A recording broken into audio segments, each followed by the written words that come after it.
Hello बच्चों, चलिए प्रश्न को देखते हैं। प्रश्न है, दो यौगिक पेंटाएमीन सल्फेट कोबाल्ट थर्ड ब्रोमाइड तथा पेंटाएमीन सल्फेटो कोबाल्ट थर्ड क्लोराइड प्रदर्शित करते हैं। विकल्प ए लिंकेज समवायता, विकल्प बी आयनन समवायता, विकल्प सी समन्वय समवायता और विकल्प डी कोई समवायता नहीं। तो देखिए बच्चों, यहाँ पर ध्यान दें। बात करें प्रश्न की मुख्य अवधारणा की। मुख्य अवधारणा, तो बच्चों देखिए यहाँ पर समवायता के लिए हमारी पहली कंडीशन तो क्या होती है। यदि बात करें यहाँ पर समवायिता की कंडीशन की, तो हम जानते हैं कि यहाँ पर सबसे पहले तो हमारे पास में अणुसूत्र समान होना चाहिए।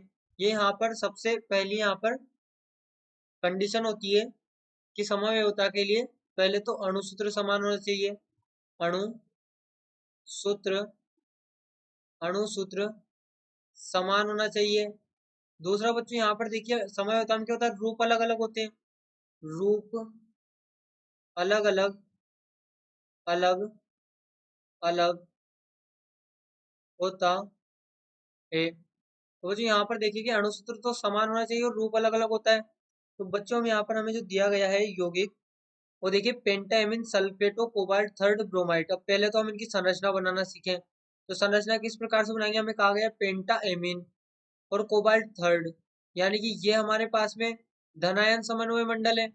यहाँ पर हमसे कहा गया है पेंटाएमीन सल्फेटो कोबाल्ट थर्ड और ब्रोमाइड बाद में लिखा गया है। इसका मतलब ब्रोमाइड यहाँ पर एनायन है, ऋणायन को हम बाद में लिखते हैं।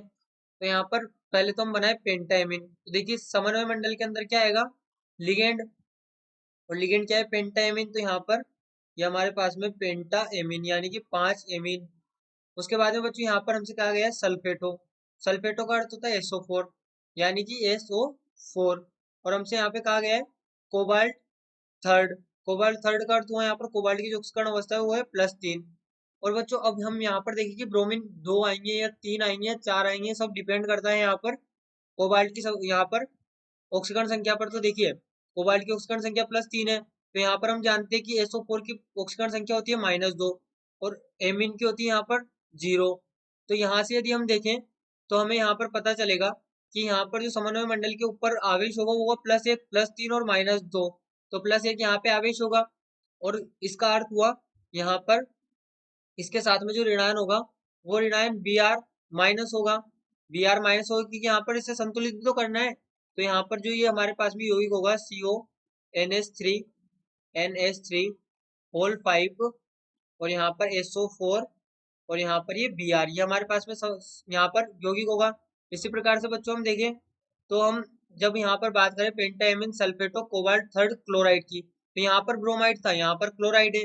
तो इसी प्रकार से यहाँ पर यदि क्लोराइड लिख दें तो हमारे पास वो यौगिक प्राप्त हो जाएगा। तो यहाँ पर ये Br माइनस था और अब हम क्लोराइड की बात कर रहे हैं तो यहाँ पर हमें कुछ भी नहीं करना, सिर्फ हम ब्रोमाइड की जगह क्लोराइड लिख देंगे, यहाँ पर ही क्लोराइड लिख देंगे।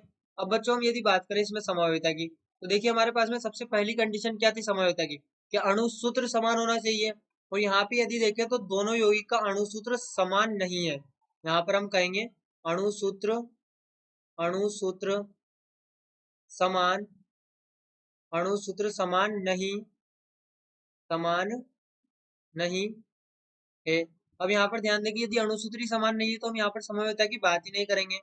यहाँ पर अणुसूत्र अणुसूत्र समान नहीं होने के कारण नहीं होने के कारण कोई समावयवता